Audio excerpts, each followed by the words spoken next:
नमस्कार दोस्तों, एक बार मैं फिर से स्वागत करता हूं आप सभी लोगों का आपका अपने YouTube चैनल गुरुवर जी के में। जी हाँ दोस्तों, तो एक बार मैं फिर से हाजिर हूं आप लोगों के लिए लेकर एक नई वैकेंसी की जानकारी।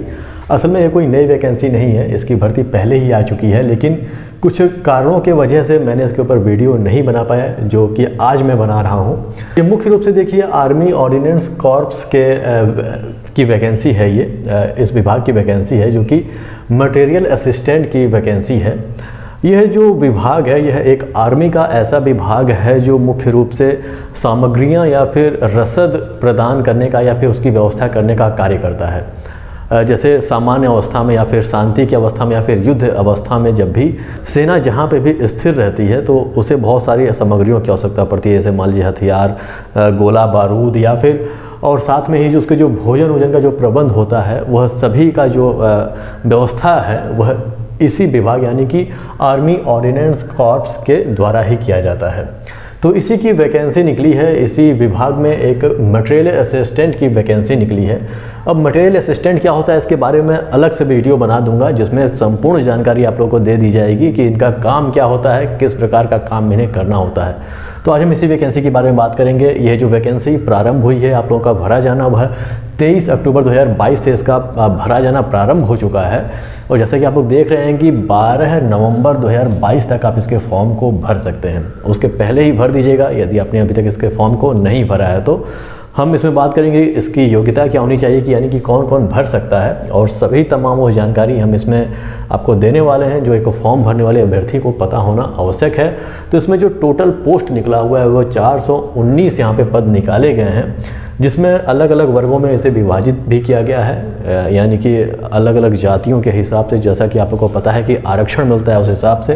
तो इसमें अनरिजर्व यानी कि सामान्य वर्ग के अभ्यर्थियों के लिए 171 सीट है, EWS के लिए 42 है, OBC के लिए 113 है, SC के लिए 62 और ST के लिए वहीं 31 सीट यहाँ पे रिजर्व किया गया है। और पे स्केल की यदि मैं बात करूँ तो इसमें देखिए 7वें वेतन आयोग के हिसाब से इसमें लेवल 5 का पे स्केल है, जो कि 29,200 से लेकर 92,300 रुपये तक इसका पे स्केल आप लोगों का है। मतलब अच्छी खासी इसमें सैलरी आप लोग को मिलने वाली है।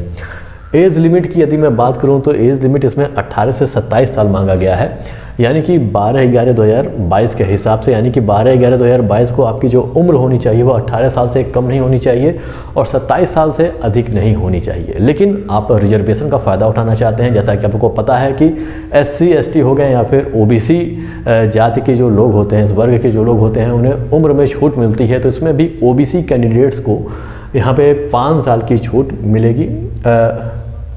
माफ़ कीजिएगा, OBC वालों को यहाँ पे 3 साल की छूट दी जाएगी और SC ST कैंडिडेट को यहाँ पे 5 साल की छूट मिलने वाली है। यानी कि इसका मतलब ये हुआ कि OBC कैंडिडेट हैं तो वह 30 साल तक इसके फॉर्म को भर सकते हैं। और यहीं हम बात करें SC और ST कैंडिडेट की तो वह लगभग 32 साल तक इसके फॉर्म को भर सकते हैं, लेकिन उन्हें अपना जो प्रमाण पत्र है, जो जाति प्रमाण पत्र होता है, वह उन्हें लगाने की आवश्यकता पड़ेगी। हम बात करते हैं अब इसके एजुकेशन क्वालिफ़िकेशन की, उसके बाद हम बात करेंगे इसके रिटन टेस्ट की। तो इसमें क्वालिफ़िकेशन में देखिए बहुत साधारण मांगा गया है, इसमें कोई बहुत बड़ा ऐसा कोई योग्यता नहीं मांगी गई है आपसे। सबसे पहले तो आपका ग्रेजुएशन कंप्लीट होना चाहिए कि आप किसी भी विषय से यदि ग्रेजुएट हैं तो आप इसके फॉर्म को भर सकते हैं। लेकिन यदि आपका ग्रेजुएशन कंप्लीट नहीं हुआ है, आपने ग्रेजुएशन अभी कंप्लीट नहीं किया है और आपने उसके स्थान पे यदि आपने डिप्लोमा किया है मटेरियल मैनेजमेंट से, तो आप इसके फॉर्म को भर सकते हैं। या फिर यदि ये भी नहीं है तो यदि आपके पास डिप्लोमा इन इंजीनियरिंग है, यानी कि इंजीनियरिंग से आपने यदि डिप्लोमा किया है, तो भी आप इसके फॉर्म को भर सकते हैं। 3 लोग इस फॉर्म को भर सकते हैं। एक तो ग्रेजुएशन वाले फॉर्म भर सकते हैं। अब मान लीजिए अभी आप छोटे हों, मतलब आप अभी ग्रेजुएशन में नहीं पहुँचे या फिर अभी ग्रेजुएशन कर रहे हो, आपका कंप्लीट ना हुआ हो, लेकिन साथ में यदि आपने डिप्लोमा कर लिया है 2 विषयों से, एक तो आपने यदि मटेरियल मैनेजमेंट से किया है, यदि इससे नहीं किया है तो डिप्लोमा इन यदि इंजीनियरिंग है आप, तो अभी आप इसके फॉर्म को आसानी से भर सकते हैं, कोई समस्या नहीं होने वाली है। इसका देखिए एक रिटन टेस्ट होता है। अब इसका रिटन टेस्ट का जो सेंटर है वो विभिन्न स्थानों पे जा सकता है, विभिन्न शहरों में जा सकता है। जब आप फॉर्म भरेंगे तो वहाँ पे उस खुल के आ जाएगा उन शहरों का नाम, जिसमें से मुख्य रूप से 5 शहर को आप लोग को उसमें चुनना होगा कि जहाँ पर पेपर देना चाहते हैं।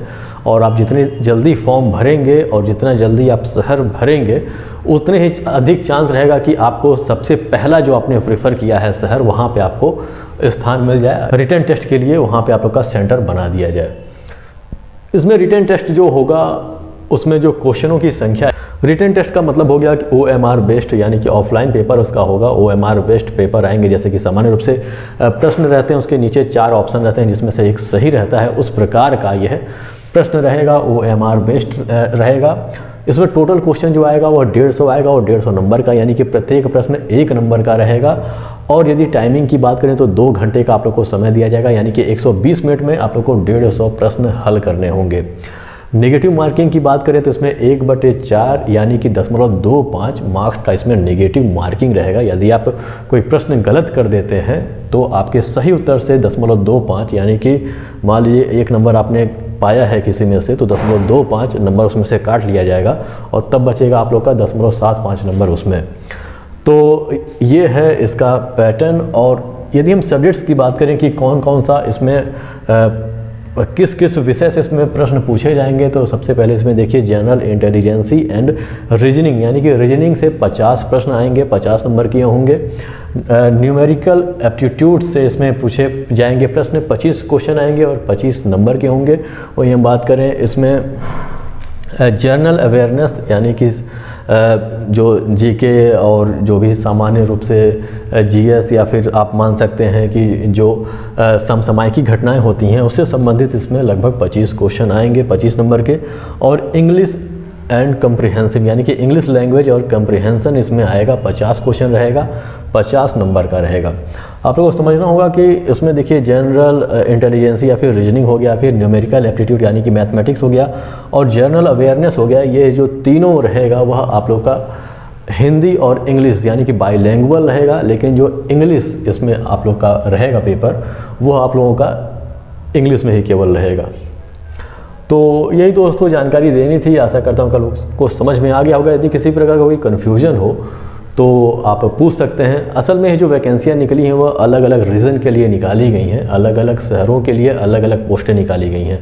तो जब आप फॉर्म भरेंगे तो उस हिसाब से आप लोग देख लीजिएगा कि आपके सुविधा के हिसाब से या फिर पोस्टों के हिसाब से आप लोग को जहाँ बेहतर लगे उस हिसाब से आप लोग फॉर्म भर सकते हैं इसका। तो दोस्तों यही जानकारी देनी थी, आशा करता हूँ कि जानकारी आप लोग को समझ में आ गई होगी और वीडियो अच्छा भी लगा होगा। यदि वीडियो अच्छा लगा तो इसे लाइक कर दीजिएगा, हमारे चैनल को सब्सक्राइब कर दीजिएगा और बेल आइकन भी प्रेस कर दीजिएगा ताकि जब हम नई वीडियो लेकर आएँ तो उसकी जानकारी आपको हो सके। तो हमारे साथ बने रहने के लिए बहुत बहुत धन्यवाद। मिलते हैं अपने अगले वीडियो में।